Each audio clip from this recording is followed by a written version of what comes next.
தடைகள் இருந்தாலும் தடைகளை உடைச்சு வெளியே வருவோம்ங்கிறது கத்துங்க, ஆர்ப்பரிங்க. அது என்னது? விசுவாசத்துக்கு நான் கொடுக்குற ரெஸ்பான்ஸ்.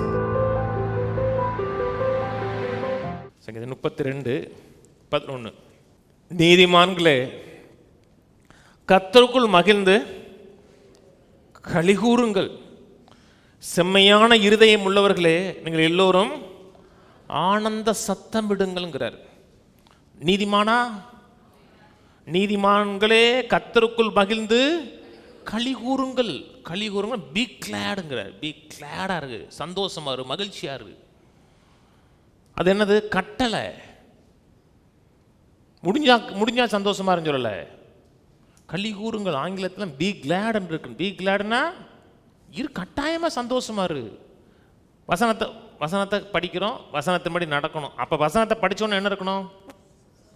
சந்தோஷம் இருக்கணும், ஒரு மகிழ்ச்சி, ஒரு சிரிப்பு, ஒரு ஆனந்த களிப்பு இருக்கணுமா? இருக்கணும். நல்ல வசனம் இல்லை அப்படி சொல்லக்கூடாது, நல்ல வசனம் தான்.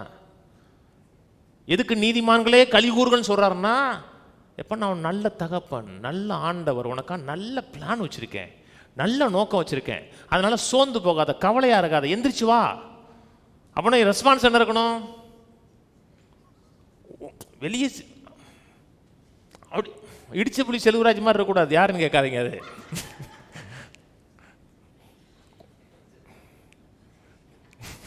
நல்லா கவனிங்க. எனக்கு தெரிஞ்ச நிறைய செல்வராஜ் இருக்காங்க, நான் அந்த செல்வராஜ் சொல்லலை. எந்த சலனமும் இல்லாமல் வாழக்கூடாது. ஒரு சிரிப்பு, ஒரு மகிழ்ச்சி இருந்துச்சுன்னா நீங்க விசுவாசத்தில் ரெஸ்பாண்ட் பண்றீங்க, கீழ்ப்படுகிறீங்கன்னு அர்த்தம். விசுவாசங்கிறது எப்பவுமே நம்பிக்கைக்கு நேராக போகுது. நம்பிக்கை அடுத்து எங்கே போனால் கிளாடுக்கு போகுது, மகிழ்ச்சிக்கு நேராக போயிடுது. வாசிப்போம் சங்கீதம் 35. விசுவாசம் தாங்க சந்தோஷப்படுறதுக்கு என்ன இருக்குது, சிரிக்கிறதுக்கு என்ன இருக்குது, மகிழ்ச்சியாக இருக்கிறதுக்கு என்ன இருக்குது, உனக்கு என்ன இருக்குங்க, அது அவிசுவாசம்.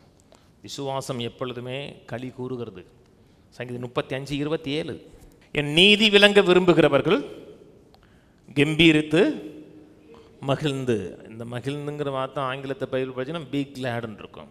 கம்பீரித்து மகிழ்ந்து தமது ஊழியக்காரின் சுகத்தை விரும்புகிற கர்த்தருக்கு மகிமை உண்டாவதாக என்று எப்பொழுதும், எப்போ பார்த்தாலும் கர்த்தருக்கு மகிமை உண்டாவதாக. ஏன்?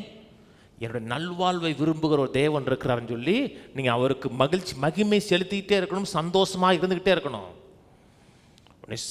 சந்தோஷமாரு, சிரிப்பாரு, மகிழ்ந்து கரிகூர்னு என்ன செய்யணும்?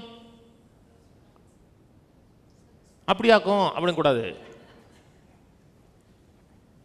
சிரிக்கணும், மகிழ்ச்சி அடையணும். இல்லை எனக்கு இருக்கிற பிரச்சனை உங்களுக்கு தெரியுமா? அது ரிபல்லியஸ். அது வந்து ரிபல்லியஸ் ஸ்பிரிட். அவர் என்ன சொன்னாலும் நான் சிரிக்க மாட்டேன், நான் அப்படி தான் இருப்பேன், நான் எனக்கு எந்த விதமான ஹோப் கிடையாது, எதிர்காலத்தை குறித்து எனக்கு எந்த நம்பிக்கையும் இல்லை, நான் அப்படித்தான் உருன்னு தான் இருப்பேன்னா நீங்கள் முரட்டாட்டம் உள்ள ஆளுன்னு அர்த்தம். கர்த்தர் சும்மா சொல்லலைங்க. உன்னுடைய நல்வாழ்வை விரும்புகிறேன், உனக்கு நல்ல எதிர்காலத்தை விரும்புகிறேன், என் நீதி விளங்க விரும்புகிறவர்கள் கம்பீரித்து மகிழ்ந்து ஊழியக்காருடைய ஊழியக்காரனா ஊழியக்காரர் மட்டும் சொல்லலை. பெரும்பாலும் இந்த வசனத்தை வந்து குறிப்பாக ஊழியக்காரங்க வியாதிப்பட்டாங்கன்னா அந்த வசனத்தை சொல்லுவாங்க. மெய்யாவே என் சுகத்தை விரும்புகிறாரு, எந்த மாற்று கருத்தும் கிடையாது. ஆனால் இதுவும் வெறும் ஊழியக்காரர்களுக்கு மட்டும் சொல்ல, கர்த்தருடைய பிள்ளைகளுக்கு சொன்னது. ஏன் ஊழியக்காரங்க? பழைய ஏற்பாட்டில் அத்தனை பேரும் ஊழியக்காரர்கள், அத்தனை பேரும் சர்வன்ஸ், அத்தனை பேரும்னா அத்தனை பேரும். இன்னைக்கு நம்ம ஊழியக்காரர்கள் கிடையாது, இன்னைக்கு பிள்ளைகள். பிள்ளைகள் என்றால் சுதந்திரமாமேன்னு இருக்கு. ஒரு பெரிய பிளான் வச்சு கர்த்தர் சொல்றார், பி கிளாடுன்னு என்ன செய்யணும்? சந்தோஷமா இருக்கணுங்க. இந்த பீன்னு வருது பார்த்தீங்களா, அந்த வார்த்தை ஆதியாகமம் 1 இருக்கு. லெட் தேர் பீன்னாரு. அந்த சொன்ன உடனே இயற்கை மண்டலம் ரெஸ்பாண்ட் பண்ணுதுங்க. இந்த உலகத்திலேயே கர்த்தர் வந்து மாற்றுவதற்கு ரொம்ப கஷ்டப்படுற ஒரு ஆள்னா மனுஷன்தான். அவன் தாங்க ரொம்ப மனுஷன். மீனை சொன்னா கூட கேட்டுருங்க, அவனை கொண்டு போய் அப்படியே கவிட்டு போய் அந்த கடலை விட்டுறான்னா அப்படியே கண்டு போய் கடலை விட்டுரும். எல்லாவற்றையும் சரி பண்ணிடலாம். இந்த மனுஷனுக்கு மட்டும்தான் அந்த சுயாதீனம் இருக்கு. பார்த்தீங்களா, சில கஷ்டம் இருக்கலாம், வியாதி இருக்கலாம், பலவீனம் இருக்கலாம், சுகவீனம் இருக்கலாம், கடன் இருக்கலாம். அதெல்லாம் இருக்கலாம். அதிலிருந்து வெளியே வரணும்னா நான் ஒரு சூஸ் பண்ணணும், நான் தெரிந்தெடுக்கணும். நான் சந்தோஷத்தை தேர்ந்தெடுப்பேன், மகிழ்ச்சியை தேர்ந்தெடுப்பேன், நான் களி கூறுவேன், சந்தோஷப்படுவேன்னா விசுவாசத்துக்கு நான் கொடுக்குற ரெஸ்பான்ஸ். சர்ச்சுக்கு போகிற மக்கள் பாருங்கள்,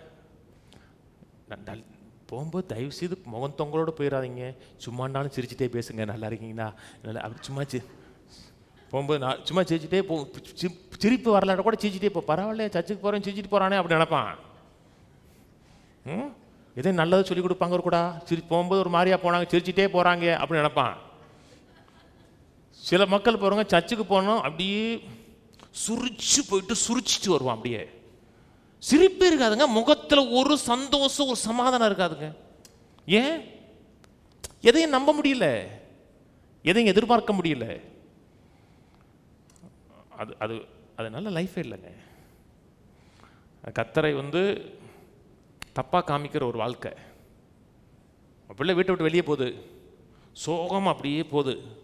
பக்கத்து வீட்டுக்காரன் என்னப்பா, ஏன்பா ஏன் ஒரு மாதிரியா போகிறப்பா, அப்பா திட்டினாங்களா கேட்பாங்களா? நீங்கள் சர்ச்சை முடிச்சுட்டு ரொம்ப அப்படியே பரிதாபமாக போகிறீங்கன்னு நினைப்பாங்க. என்ன நினைப்பாங்க? அசிங்கங்க.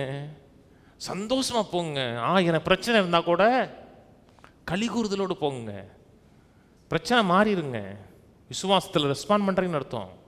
எரியோ க்ளோஸ்டு, பெரிய வால். கர்த்தர் என்ன சொன்னார்? சந்தோஷப்பட்ட கத்துனாரு. சில தடைகள் இருந்தாலும் தடைகளை உடைச்சி வெளியே வருவோம்ங்கிறது கத்துங்க, ஆர்ப்பரிங்க. அது என்னது? விசுவாசத்துக்கு நான் கொடுக்குற ரெஸ்பான்ஸ்.